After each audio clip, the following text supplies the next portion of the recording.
प्यारे विद्यार्थियों, तरुण स्कूल के इस YouTube चैनल पर आपका फिर से स्वागत है। एक बार आज अपन पढ़ेंगे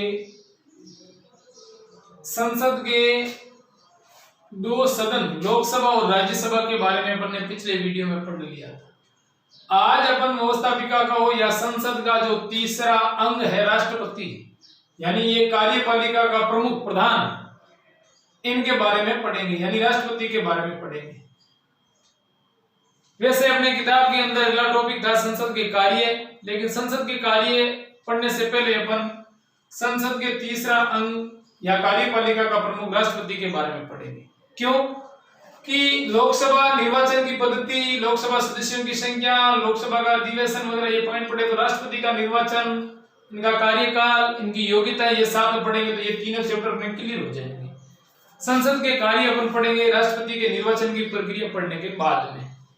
क्यों कि संसद में राष्ट्रपति भी है, तो संसद पहले पूरी पढ़ लेते हैं, लोकसभा, राज्यसभा, और अगला अपना आज पढ़ेंगे राष्ट्रपति। अब देखो, राष्ट्रपति संसद का अंग है और लोकसभा, राज्यसभा भी संसद का अंग भी है, ये दो संसद के सदन भी है। और राष्ट्रपति कार्यपालिका का प्रमुख है। संघीय कार्यपालिका का प्रमुख कौन होता है? राष्ट्रपति होता है। आज अपन पढ़ेंगे राष्ट्रपति पद की व्यवस्था, राष्ट्रपति पद की योग्यताएं, राष्ट्रपति पद के लिए निर्वाचक मंडल, राष्ट्रपति का निर्वाचन, इनके बारे में पढ़ेंगे। अब सबसे पहले देखो राष्ट्रपति।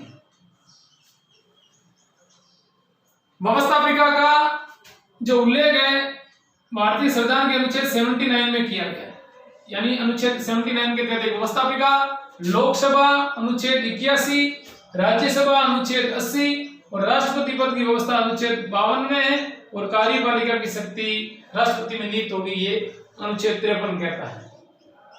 ठीक है ना। तो देखो, भारतीय संविधान के अनुच्छेद 52 में ये उपबंध है, यानी ये लिखा गया है कि भारत का एक राष्ट्रपति होगा। और अनुच्छेद 53 में, यानी अगले अनुच्छेद में 53 के अनुसार संघ की कार्यपालिका संबंधी शक्ति राष्ट्रपति में निहित होगी, यानी संघ की कार्यपालिका की शक्ति किसमें निहित है? राष्ट्रपति में निहित है। अब देखो यहाँ क्वेश्चन, संघीय कार्यपालिका का प्रमुख कौन होता है? राष्ट्रपति होता है। तथा वह इसका प्रयोग किसका? अपनी शक्ति का प्रयोग संविधान के अनुसार, यानी संविधान में लिखे गए उपबंध के अनुसार करेगा, या तो स्वयं अथवा अधीनस्थ पदाधिकारियों के द्वारा करेगा। यानी संघ की कार्यपालिका शक्ति राष्ट्रपति में निहित है और वह शक्ति, अपनी शक्ति का इस्तेमाल स्वयं या अपने पदाधिकारियों के अधीनस्थ रहते हुए करेगा। संघीय कार्यपालिका में देखो कौन कौन होते हैं। संघीय कार्यपालिका, केंद्रीय कार्यपालिका, राष्ट्रपति, उपराष्ट्रपति, प्रधानमंत्री, मंत्रिपरिषद और भारत का महान्यायवादी, ये संघीय कार्यपालिका में होते हैं। संघीय कार्यपालिका यूं देखा जाए दो प्रकार की होती है, एक वास्तविक कार्यपालिका और एक नाम मात्र की कार्यपालिका या संवैधानिक कार्यपालिका। नाम मात्र या संवैधानिक कार्यपालिका राष्ट्रपति है और वास्तविक कार्यपालिका प्रधानमंत्री के नेतृत्व में मंत्रिमंडल या मंत्रिपरिषद के दो में प्रमुख नेतृत्व किसका? प्रमुख होती है प्रधानमंत्री। संघीय कार्यपालिका में देखो, एक तो औपचारिक या नाम मात्र की कार्यपालिका, वो तो होती है राष्ट्रपति, और वास्तविक कार्यपालिका का प्रधान होता है प्रधानमंत्री और इनके नेतृत्व में जो मंत्रिपरिषद होती है वो वास्तविक कार्यपालिका होती है। मंत्रिपरिषद को मंत्रिमंडल भी कह सकते हो। जैसे एक शब्द है मंत्रिमंडल, इनको भी अपन देखो डाउट दूर कर लेते हैं। एक शब्द है मंत्रिमंडल और एक है मंत्रिपरिषद। मंत्रिपरिषद में संपूर्ण मंत्रियों का जो समूह होता है वो मंत्रिपरिषद कहलाती है, जिसमें कैबिनेट मंत्री, राज्य मंत्री और उप मंत्री, ये तो है मंत्रिपरिषद। और मंत्रिमंडल में कैबिनेट स्तर के जो मंत्री होते हैं वो मंत्रिमंडल में आते हैं, ये ध्यान रखना। तो सरकार या शासन व्यवस्था का जो मेन संचालन करने वाली होती है वो मंत्रिमंडल ही होती है, प्रधानमंत्री के नेतृत्व। प्रमुख प्रधानमंत्री है और बाकी कैबिनेट स्तर के मंत्री। इसलिए मंत्रिमंडल को शासन व्यवस्था का सर्वोच्च इकाई माना जाता है, शासन व्यवस्था का हृदय माना जाता है, यानी मेन शासन का संचालन ये कैबिनेट स्तर के मंत्री ही करते हैं। ठीक है।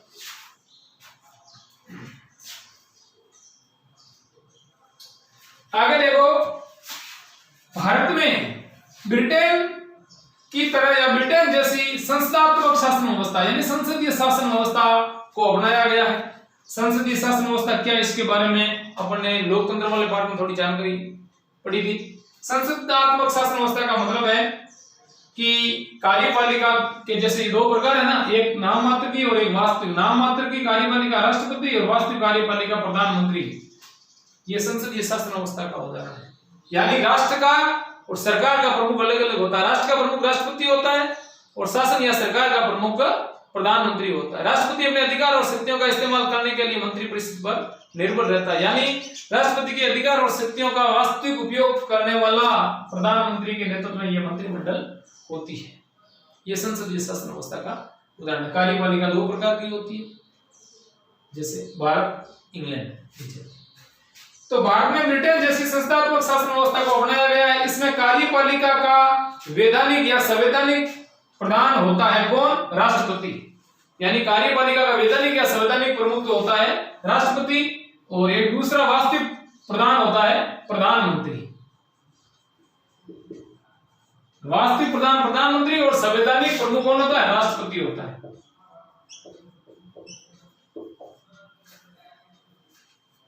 भारत का राष्ट्रपति संघीय कार्यपालिका का वैधानिक प्रधान होता है और वास्तविक प्रधान कौन होता है?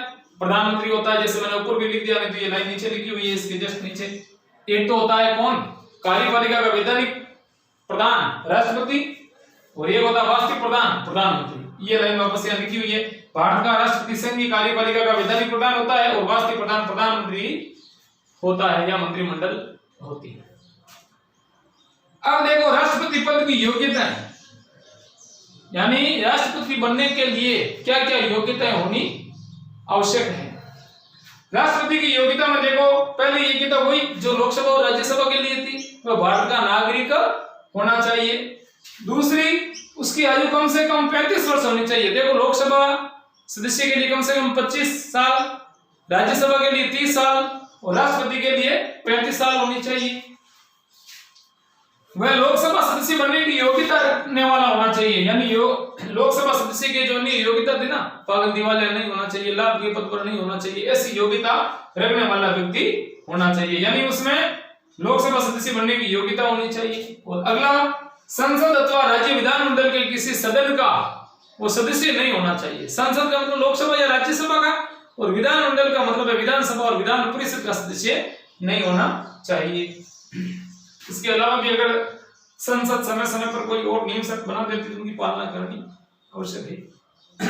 निर्वाचन प्रणाली, निर्वाचन प्रणाली में पढ़ेंगे कि निर्वाचन किस प्रणाली से होता है, कैसे होता है, उनके निर्वाचन में कौन कौन भाग लेते हैं, पूरी प्रक्रिया इसमें आ जाए।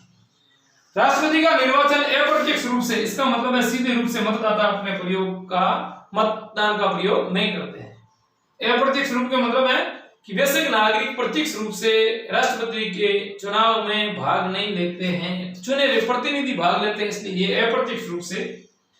आनुपातिक प्रतिनिधित्व पद्धति के अनुसार एकल संक्रमणीय मत पद्धति के द्वारा गुप्त मतदान से होता है, जैसे राज्यसभा सदस्यों का भी तो होता है। निर्वाचन मंडल, अब देखो इसमें राष्ट्रपति का निर्वाचन अप्रत्यक्ष रूप से आनुपातिक प्रतिनिधित्व की एकल संक्रमणीय मत पद्धति से होता है। इस पद्धति, ये पद्धति क्या है इसके बारे में थोड़ा समझेंगे। ऐसे राज्यसभा सदस्यों को मैंने उदाहरण लिख दिया था। निर्वाचन मंडल यानी राष्ट्रपति के चुनाव में कौन कौन भाग लेते हैं?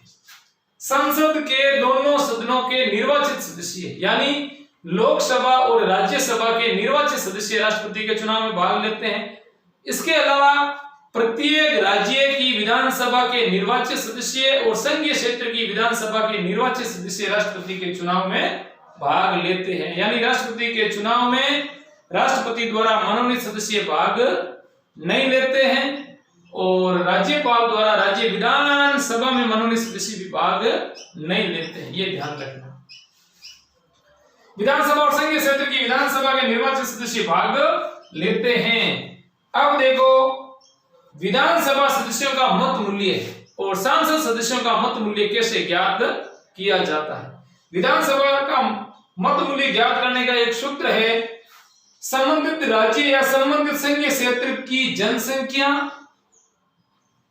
यानी जिस राज्य के विधानसभा सदस्यों का मत मूल्य ज्ञात कर रहे हैं तो उस राज्य की जनसंख्या 1971 की जनसंख्या भाग संबंधित राज्य या संबंधित संघीय क्षेत्र की विधानसभा के निर्वाचित सदस्यों की संख्या।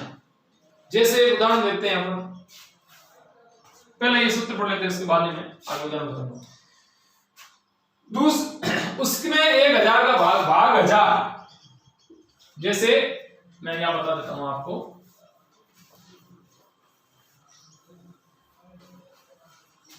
उदाहरण के रूप में राजस्थान के विधानसभा सदस्य का मत मूल्य ज्ञात करना है, तो सूत्र क्या है? विधायकों का मत मूल्य ज्ञात करने का सूत्र है संबंधित राज्य की जनसंख्या बटा संबंधित राज्य के विधानसभा सदस्यों की संख्या भाग 1000। यहां आ जाएगी संबंधित राज्य की जनसंख्या यानी राजस्थान की जनसंख्या,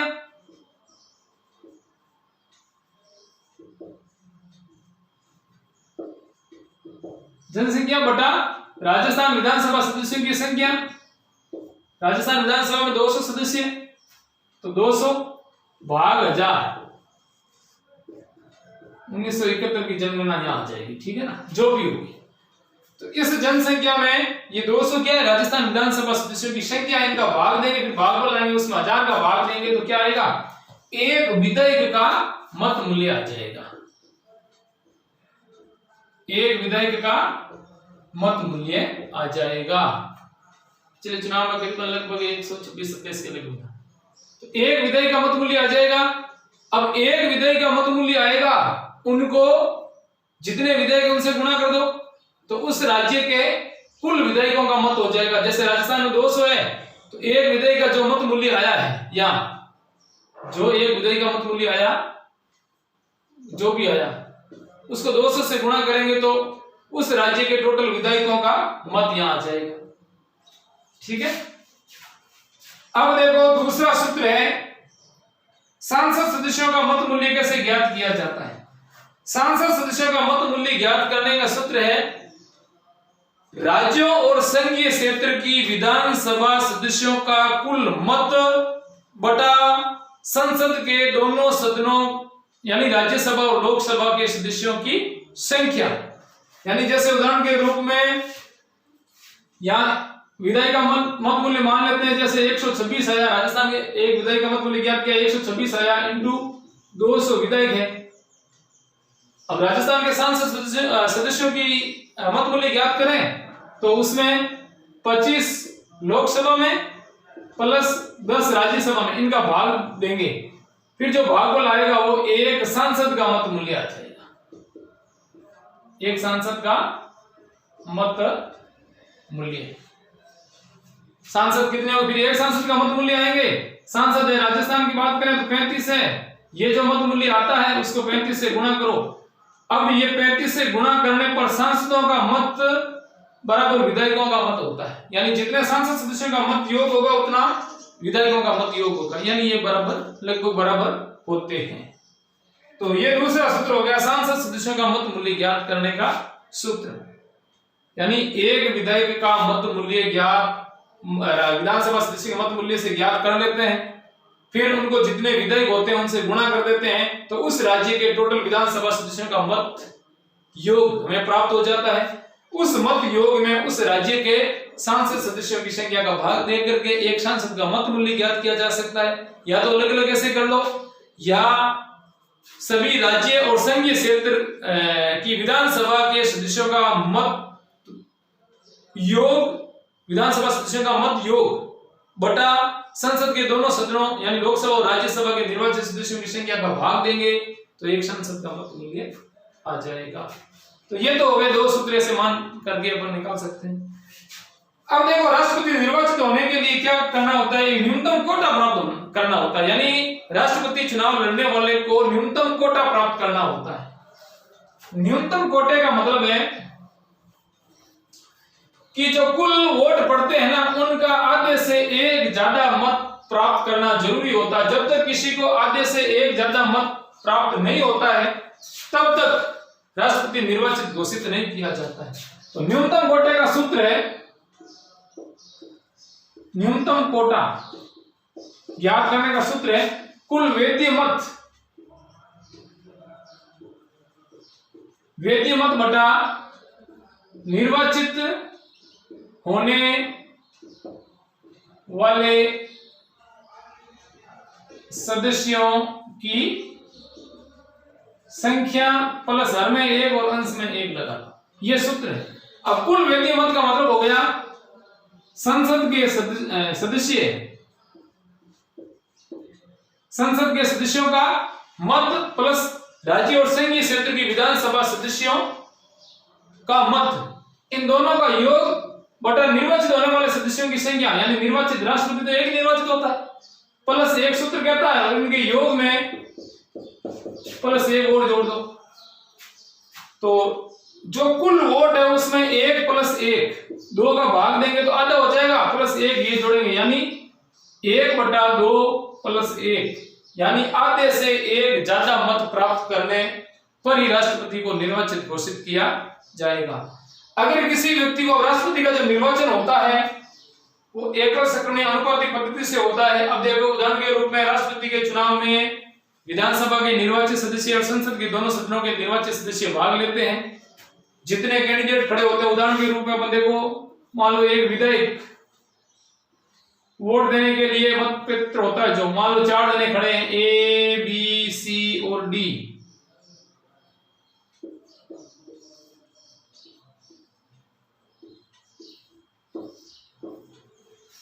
अब वो क्या करेगा, वरीयता क्रम में वोट देंगे। जैसे मान लो ये मत पत्र है, इसमें प्रत्येक भाग लेने वाले को एक ऐसा मत पत्र दिया जाएगा। अब वो वरीयता के आधार पर वोट देगा, यानी पहली चॉइस, दूसरी चॉइस, तीसरी चॉइस और चौथी चॉइस।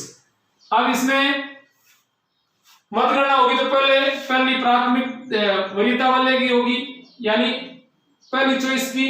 अगर टोटल वोटों का आधे से 1 ज्यादा मत कोई व्यक्ति प्राप्त कर लेता है तो उसको निर्वाचित घोषित कर दिया जाएगा, और अगर नहीं करता है तो इसमें क्या होगा कि इन चारों को पहली चॉइस से मिलने वाले वोट योग करने पर आधे से ज्यादा किसी को प्राप्त नहीं हुआ, तो ऐसी स्थिति में इन चारों में से जिसको सबसे कम मत मिला है उनको प्रत्याशी दौड़ से निकाल दिया जाएगा, और दूसरी वरीयता में मिलने वाले वोट इनके जो अनुपात बनेंगे उस अनुपात में बांट दिया जाएगा, फिर उनका योग किया जाएगा। योग करने पर अगर आधे से 1 ज्यादा किसी को प्राप्त हो जाता तो उनको निर्वाचित घोषित कर देंगे। अगर किसी को प्राप्त नहीं होता तो ये सिलसिला तब तक चलता रहता है जब तक किसी को न्यूनतम कोटा प्राप्त नहीं होता है। तो इस प्रकार ये एकल सक्रिय अनुपातिक पद्धति के द्वारा राष्ट्रपति का चुनाव संपन्न होता है। इसके बारे में आप विस्तारित पाठ्य पुस्तकों में और अच्छी तरीके से ढंग से लिखा हुआ भी है। और आगे देखो, न्यूनतम कोटा का सूत्र कुल व्यक्ति मत प्लस 1 बटा निर्वाचित होने वाले सदस्यों की संख्या प्लस 1। इस प्रकार ये राष्ट्रपति की निर्वाचन की प्रक्रिया तो होती है संपन्न। राष्ट्रपति पद की योग्यताएं, राष्ट्रपति का निर्वाचन प्रणाली और राष्ट्रपति का निर्वाचन मंडल और सांसद सदस्यों का मत मूल्य ज्ञात करने का सूत्र, विधानसभा सदस्यों का मत मूल्य ज्ञात करने का सूत्र और न्यूनतम कोटा ज्ञात करने का सूत्र ये लिखा हुआ है। इस आधार पर राष्ट्रपति का चुनाव होता है संपन्न।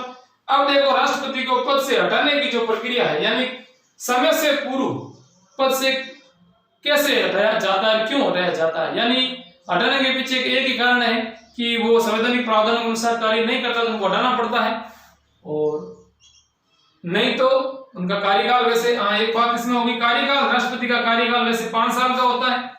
कार्यकाल लिख दो यहाँ, राष्ट्रपति का कार्यकाल 5 साल का होता है और समय से पूर्व हटाने पर उनका कार्यकाल समय से पहले ही पूरा हो जाता है। और कोई भी राष्ट्रपति समय से पूर्व अगर पद से हट जाता है, या तो स्वैच्छिक त्याग पत्र दे देता है, या पद पर रहते हुए मौत हो जाती है, या महाभियोग की प्रक्रिया के दौरान उनको हटा दिया जाता है, तो अगला राष्ट्रपति 6 महीने के अंदर चुना जाएगा। और अगला जो चुनने वाला राष्ट्रपति है वो बची हुई अवधि के लिए नहीं होगा, पूरी 5 साल के लिए निर्वाचित होगा। अब राष्ट्रपति को महाभियोग की प्रक्रिया से कैसे हटाया जाता है इसके बारे में अपन पढ़ेंगे नेक्स्ट वीडियो में।